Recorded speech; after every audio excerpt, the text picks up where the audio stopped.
Hi, it's Kate here, and today I'm doing a review on Martin Scorsese's new film, Silence. So the premise of the film is that two Jesuit priests, Father Rodriguez and Father Gurape, are trying to track down their former mentor, Father Ferreira, who travelled to Japan and has been lost, and it's believed, due to some rumours that have surfaced, that he has apostated, meaning that he has renounced his religion and is living in Japan and has kind of turned his back on the Catholic Church. And so these two priests set out on a journey to Japan to recover the truth, to see whether this man has turned his back on the church, and also to kind of try and further their propagation of Christianity and Catholicism in Japan. The issue with this is, at this moment in history, it's what they called, I think it's Kakure Karistian, which is the time of hidden Christians. And it was just after a rebellion where lots of peasants uprised against the government, and they happen to be Christians. So now Christianity in Japan is outlawed, and anyone that is found to be Christian is tortured and more than likely killed. So it's a very kind of horrific period in history. And the film explores this idea of faith in an extreme environment and how people can struggle against such adversity and still believe in what they believe in. The thing about the story is it's so painful and it's so complex as well. I don't think you could say that it's an enjoyable film because of just the themes that it covers, but it's so engrossing and so interesting to see this adversity that people face. And it's very much a film that you think about a lot after you've gone to see it. Like, I saw it yesterday, it's just not been out of my mind. And it's just a very striking film. I don't necessarily think you have to be religious to kind of take away the message from it, because it's very much a study on both sides. So you do have Christianity that's been outlawed, and you've got the main religion of the period, which was Buddhism.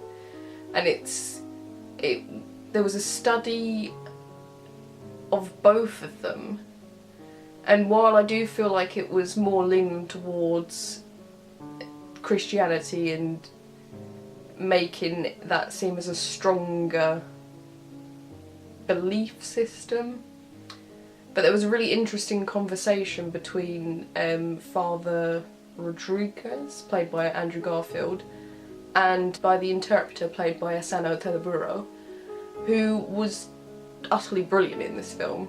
And he basically calls out Rodriguez on his arrogance, and then he's saying that their religions are very similar, and if anything, Buddhism is more sort of accepting, because it's not that you worship this high and mighty God. Buddhism is all about elevating yourself, it's for the everyman. So it was a very interesting conflict, and in a way I found, perhaps it's because I'm not religious myself, I found that I could look at both sides of the story and I could understand them both.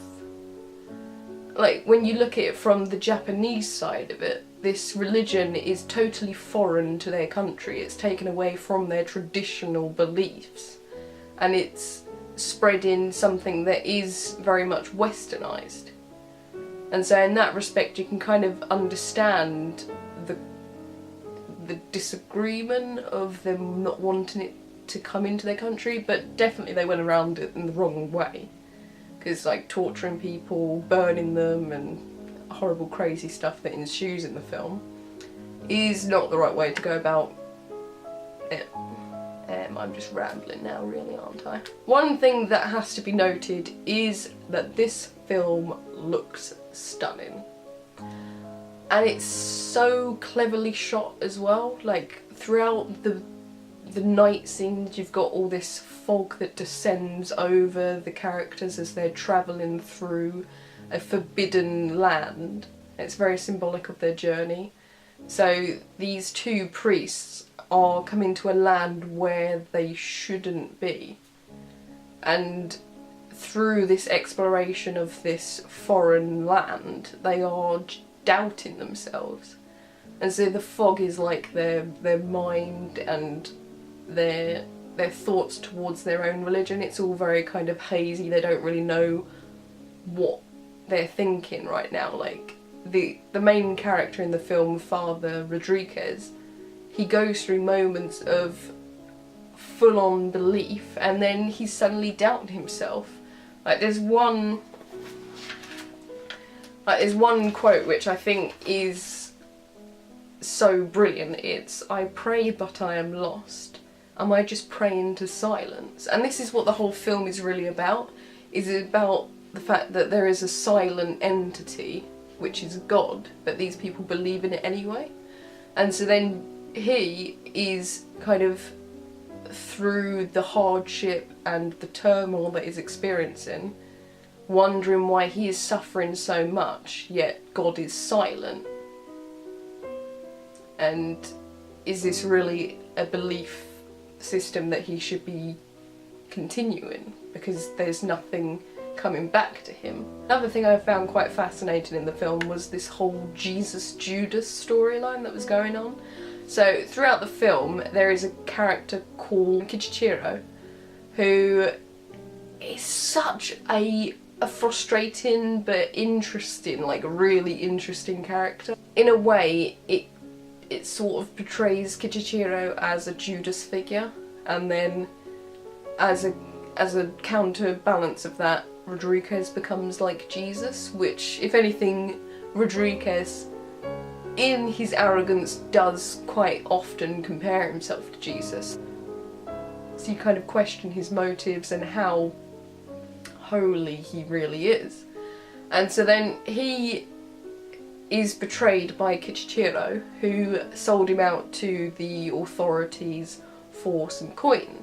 Slowly Rodriguez became a little bit more like Jesus in the fact that he forgave Kichichiro, which showed that he loved his betrayer just like Jesus loved Judas. And it's just utterly fantastic movie, and it's taken Scorsese so long to get it to screen. Like, he's been wanting to do this film for like 25 years apparently, and like it's finally came into fruition, so you know that there's a lot of passion behind this film, and it kind of translates onto screen as well. Like, everyone is fantastic in it.